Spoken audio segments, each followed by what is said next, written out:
Bonjour et bienvenue sur cette chaîne Démocratie d'abord. Dans cette vidéo, j'aimerais répondre à des arguments contre la démocratie présentés sur Science for All par Lay. Donc il a une vidéo intitulée 7 arguments contre la démocratie. Alors cette vidéo va être la première d'une série de vidéos où je vais essayer de répondre point par point à ces arguments. Et dans cette vidéo, ce sera plutôt la partie Lay fait quelques remarques préliminaires et je vais répondre, commenter ces remarques préliminaires et puis ensuite dans la prochaine vidéo, j'entrerai vraiment dans ces arguments. Et avant de commencer cette discussion, j'aimerais souligner que c'est tout à fait légitime de s'opposer à la démocratie ou de présenter des arguments contre la démocratie. Finalement, en démocratie, on doit être capable de discuter de tout, notamment de la démocratie. Est-ce que c'est un bon système ou un mauvais système? La démocratie est le régime dans lequel le peuple a le pouvoir, et il a notamment le pouvoir de renoncer à la démocratie s'il le souhaite. Je trouverais très malsain qu'on interdise qu'on interdise ces débats ou qu'on interdise, qu'on essaie de faire taire ceux qui ont des arguments contre la démocratie ou voire qui sont tout simplement contre la démocratie, ce qui n'est peut-être pas le cas de Lay, mais simplement en discuter, y répondre, et que cette discussion est tout à fait légitime. Ceci dit, je passe maintenant à 3 points qui sont un peu préliminaires, qui sont avant les premiers arguments de Lay. Il a une remarque sur l'utilitarisme, sauf finalement sur son approche pour considérer la question de savoir si la démocratie est ou non une bonne chose. Ensuite, il a une remarque sur la définition de démocratie et puis finalement sur le liganisme. Alors je vais traiter dans cette vidéo ces 3 points et puis après dans la prochaine vidéo, vraiment le premier argument, je traiterai le premier argument contre la démocratie.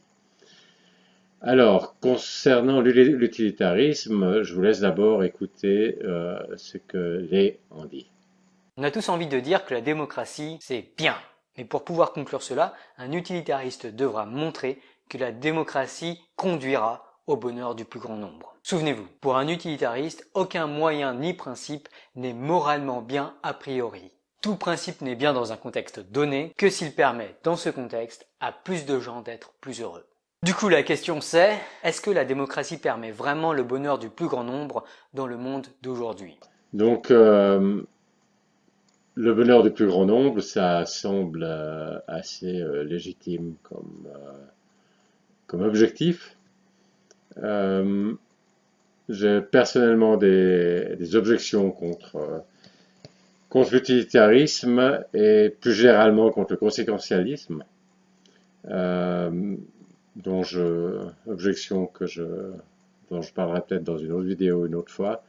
Mais le premier point à remarquer ici, c'est que si on dit que l'objectif c'est le bonheur du plus grand nombre, eh bien, il semble que la démocratie soit a priori le bon système, puisque si par exemple il faut choisir entre faire une chose ou justement ne pas la faire, et qu'on vote sur la question est-ce qu'on veut faire cette chose ou pas, si la majorité veut justement faire cette chose, ça sera fait dans un régime démocratique et ça fera le bonheur du plus grand nombre. Donc il semble que le régime démocratique devrait, d'un point de vue utilitariste, est plutôt un bon système, sauf si on considère par exemple que les gens sont trop idiots par exemple pour savoir ce qui est bon pour eux, ce qui est notamment un des arguments qui sera avancé par Lay. Mais il faut voir que dans une perspective utilitariste, il faut des choses un peu disons, spéciales comme ça pour que la démocratie ne soit pas le régime choisi. Deuxième point, la définition de démocratie. Alors là, je vous laisse à nouveau écouter qui va parler de la définition de la démocratie. Alors, avant d'aller plus loin, il me faut faire un point sémantique. Comme on en a déjà parlé, il y a à peu près autant de définitions du mot démocratie qu'il y a de citoyens. Et non, votre définition n'est pas plus juste que celle d'un autre, il s'agit d'une définition, pas d'un théorème. Dans cette vidéo, juste histoire que l'on puisse s'entendre sur une définition, je vous propose de nous arrêter sur la définition littérale du mot démocratie, qui signifie littéralement le pouvoir au peuple. Du coup, est-ce que donner le pouvoir au peuple permet le bonheur du plus grand nombre ? Lé a raison que le mot démocratie, c'est une définition et qu'on peut imaginer toutes sortes de définitions.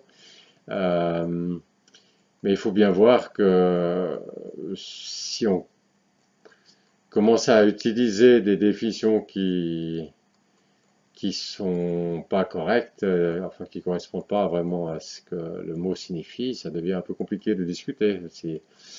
Là, j'ai un t-shirt, si j'appelle ça une chaise, vous voyez ma chaise blanche ici, ça devient un peu difficile à discuter. Évidemment, c'est arbitraire, on pourrait tout à fait appeler ça une chaise, mais c'est quand même important d'utiliser les mots dans leur sens et dans leur sens correct. Et puis c'est ce qu'a fait on dit démocratie, c'est le pouvoir au peuple, c'est exactement ça. Ça vient de demos, kratos, c'est la bonne définition. C'est relativement important de prendre la bonne définition parce que sinon on discuterait d'autre chose qui n'est pas la démocratie. Mais aussi parce que, au fond, autour de ce mot et de la définition des mots, il y a tout un combat qui est important. Euh, Ce qu'on appelle généralement la démocratie, ce n'est pas le pouvoir au peuple, c'est le pouvoir aux élus. Euh, donc c'est quelque chose de très différent de la démocratie. J'ai une autre vidéo dans laquelle je discute ce point-là. Mais ce que j'aimerais juste souligner ici, c'est que c'est très important de pouvoir conserver le sens des mots et pas se faire voler le sens des mots. Et puis le troisième point de Lé, dans cette partie, disons, ces remarques préliminaires, c'est sur le liganisme. Est-ce que donner le pouvoir au peuple permet le bonheur du plus grand nombre? Ah, on a tellement envie de dire oui. Mais pour aujourd'hui, j'aimerais questionner notre hooliganisme démocratique. Alors le liganisme, c'est un peu cette façon, disons, de se comporter comme un hooligan sur un stade de foot par rapport à son équipe, mais de se comporter de la même chose par rapport au parti auquel on adhère ou par rapport aux idées auxquelles on adhère sur un sujet, etc. Je trouve que le concept de liganisme est relativement intéressant parce qu'effectivement, il y a une tendance, disons, très groupe ou très, à la fois à cause de besoins psychologiques et puis à la fois par des effets de groupe de simplement prendre des positions parfois extrêmes et souvent pas réfléchies. Et, et ça me pas. Le terme hooliganisme évoque justement ce problème. Seulement, je trouve que quand il parle de hooliganisme démocratique, c'est une utilisation hooliganiste du terme hooligan. C'est-à-dire qu'il l'utilise un petit peu dans le genre, enfin sous-entendu, si voilà, il va y avoir cet argument contre la démocratie, et puis si vous n'êtes pas d'accord, c'est probablement parce que vous êtes des hooligans pro-démocrates. C'est votre hooliganisme démocratique qui vous empêche de voir la validité de ces arguments contre la démocratie. Et je pense que de façon générale, parler de hooliganisme à propos de ceux qui pensent différemment de soi, c'est juste disons une autre forme de liganisme. C'est un autre mot à ajouter au répertoire de liganisme. Finalement, il y a déjà un large répertoire pour insulter les gens. C'était pas absolument nécessaire qu'il y ait un mot supplémentaire. Je sais qu'il y a plusieurs de ces mots qu'on utilise pour insulter les gens qui commencent gentiment à devenir usés, mais c'est pas vraiment une raison pour en ajouter de nouveaux. Et le mot hooliganisme, il devrait plutôt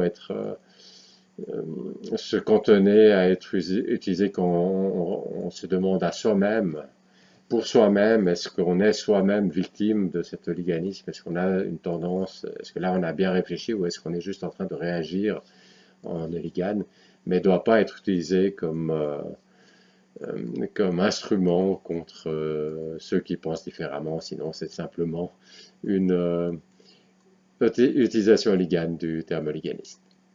Voilà, donc ça, je vais garder cette première vidéo de cette série, je vais la garder courte, et puis dans la prochaine vidéo, on passera au premier véritable argument de lait.